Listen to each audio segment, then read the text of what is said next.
இந்த குடும்பத்தை காத்து இன்றைக்கு அவர் ஊழியக்காரனாய் கர்த்தர் இருக்கிறார். அல்லேலூயா. ஆண்டவர் இன்றைக்கு தூதர்கள் நமக்காய் இருக்கிறார்கள். பாருங்க, தூதர்களே கர்த்தரை துதித்துக்கணும். ஆனாலும் தூதர்களே வார்த்தையினால் உண்டாக்கிறார். எங்களை எப்படி படைச்சார்? மண் எடுத்து, என்ன வாயை திறந்து சொல்லுங்க சிரிக்காம, என்ன செய்தார்? மண் எடுத்து அவர் இப்படி எல்லாம் வனைஞ்சு மூக்கெல்லாம் கீழே வச்சு இமையெல்லாம் மூடுற மாதிரி செய்து முடியெல்லாம் வச்சு அழகா உதடெல்லாம் வச்சு அதுக்கு சாயம் பூசி அதை கெடுக்காதபடி நாசமாக்காதபடி இப்போ ஒரு கெமிக்கலை பார்த்து அப்படியே அடிச்சோன்னா தோல் உரியுது. கேன்சர் வரும், கவனம். வெள்ளையாகிறதுக்கு கிரீம் பூசாதீங்க, கேன்சர் வர்றதுக்கு கவனம். யாழ்ப்பாணத்தில் எனக்கு தெரிஞ்ச ஒரு நாள் அடிக்கடி பூசினா போன கிழமை ஸ்கின் எல்லாம் புண்ணாயிடுச்சு. ஹோல் பண்ண எனக்கா ஜெபம் பண்ணுங்க, ஏதோ பிரச்சனை. உனக்கு நான் பல தடவை சொன்னேன், நீ வெளிரி போயிருக்கிற கிரீம் பூசி ஒழுங்கா இரு. எத்தனை வாலிய பிள்ளைல கேன்சர், ஸ்கின்னில் கேன்சர். நீ வெள்ளையாக ஆசைப்படாத, இருக்கிறத ஒழுங்கா குளிச்சு மூழ்கி ஒழுங்கா சோப்பட்டு கழுவி ஒழுங்கா பழங்கள் சாப்பிட்டு நீட்டா இரு. உன் முகம் பொலிசா இருக்கு. நீ பப்பா பழத்தை திங்க மாட்ட, எடுத்து மூஞ்சியில தேய்ச்சி மட்டும் பண்ணினேன்னா உன் முகம் இன்னும் கருப்பாத்தான் போகும். வீட்டை சமைக்கிறது சாப்பிட மாட்டேன். அழுகி போன கோழியும் அந்த அந்த விலை குறைஞ்ச உக்கி போன பருப்பும் இல்லாட்டி சில பேருக்கு கறியே கிடையாது. கசவாரங்கள் நல்ல மரக்கறி வேண்டி சமைச்சா காசு போயிடும். என்னத்தை கண்ட நீ? என்னத்தை புடுங்கின? வாழைப்பழம் சாப்பிடல, பப்பா பழம் சாப்பிட என்ன பிரயோசனம்? செத்தா உனக்கு ஒன்றுமே வராது. நீ ஒளிச்சு வச்ச காசை எல்லாரும் தேடி தேடி தோண்டி எடுப்பாங்க, உனக்கு ஒன்றுமே தெரியாது. உனக்கு முன்னாடி பாட்டு மட்டும் பாடுவாங்க, என்னுற்றார் போய் விட்டார் முன்னங்கு. நீ போயிட்ட நாங்கள வர ஆயத்தம்னு பாட்டு பாடுறது முழுக்க வாழ்ற வாழ்க்கையை ஒழுங்கா முதல் வாழுங்க. அல்லேலூயா. இருக்கும் பொழுது சந்தோஷமா சாப்பிடுங்க. சிலர் அப்போ காசு போயிடும், வாழைப்பழம் பண்ண மாட்டான், பப்பா பழம் பண்ண மாட்டான். ஐயோ காசு பழம் பெறும். ஒரே அந்த சோத்தை தின்னுட்டு நீ குப்பரை போய் உடனே படுத்தா இந்த மூஞ்சி எல்லாம் கறி பிடிச்ச மாதிரி தான் இருக்கும். நீ கிரீம் கடலமா முட்டையெல்லாம் அநியாயம் அந்த முட்டையெல்லாம் தேய்ச்சாலும் நோ சான்ஸ், நோ சேஞ்ச். ஒழுங்கா இருங்க. முதலாவது ஒழுங்கா உட்கொள்ளுங்க, ஒழுங்கா தூங்குங்க, ஒழுங்கா சாப்பிடுங்க, ஒழுங்கா பலனா இருங்க, ஒழுங்கா கர்த்தரை துதிங்க. நீதிமான்கள் கர்த்தரை துதிக்கும் பொழுது அவருடைய முகத்தில மனமகிழ்ச்சி தெரியும். ஆமென். 40 நாள் மோசே மலையில என்ன செய்தான்? கர்த்தரோடு இருந்தான். வெளியே வரும் பொழுது முகம் எப்படி இருந்துச்சு? மற்றவர்கள் பார்க்க முடியாதபடி பிரகாசமா தேவ சமூகத்தில் நடவுங்க. நம் முகத்திலே கர்த்தருடைய பிரசன்னம் தெரியும். அல்லேலூயா. போன கிழமை நாங்க ஒரு இடத்துல நின்றோம். ஒருவர் வந்து கேட்டார், நீங்க கிறிஸ்தவனான்னு கேட்டார். நான் சொன்னேன், உனக்கு என்னன்னு தெரியும்? நான் என்னோட ஊழியக்காரன், உனக்கு என்னன்னு தெரியும்? இல்ல, எனக்கு உங்களை பார்க்க, உங்களோட தோற்றம், உங்களோட முகபாவனை, உங்களோட பேச்சு தொனி எல்லாம் தெரியுது, நீங்க ஒரு கிறிஸ்தவன் தான். நான் எஸ், நான் கிறிஸ்தவன் தான்.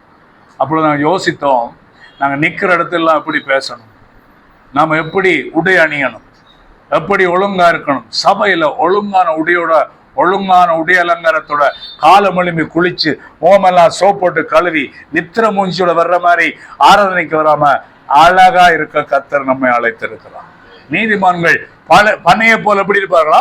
செழித்திருப்பார்கள், சுகமா இருப்பார்கள். அவள் தைரியமான சபை விசுவாசி எல்லாம் பாருங்க, எல்லாம் செத்தனே ஆரோ மாதிரி வருது. ஒழுங்கா கர்த்தரை துதியுங்க. துதி இல்லாத உங்க குடும்பம் சீரழிது என்பதை மறந்துடாதீங்க. பக்மனையா பாடினார், என்ன பாட்டு? துதி எடுத்தா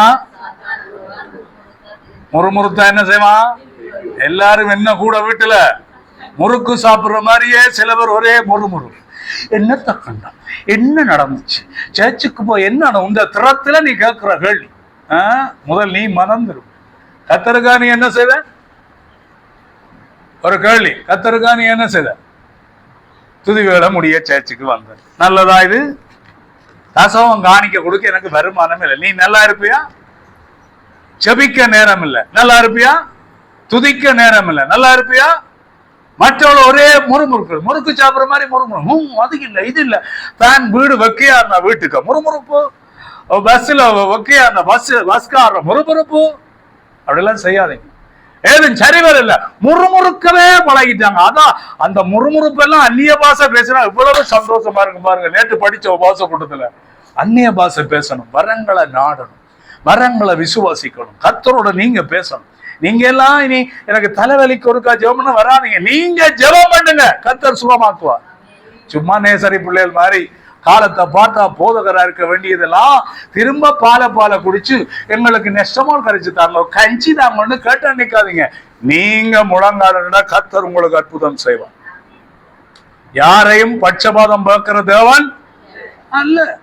பணக்காரனை மட்டும் பணக்காரன ஆண்டவர் கணக்கெடுக்கவே மாட்டார். பெருமைக்காரனை எப்படி கணக்கெடுக்காம இருக்கிறாரோ அப்படி பணாசை பிடிச்சவனையும் கர்த்தர் கணக்கெடுக்க மாட்டார். பணத்திமிர்ல ஆடுறவனையும் கர்த்தர் கணக்கெடுக்க மாட்டார்.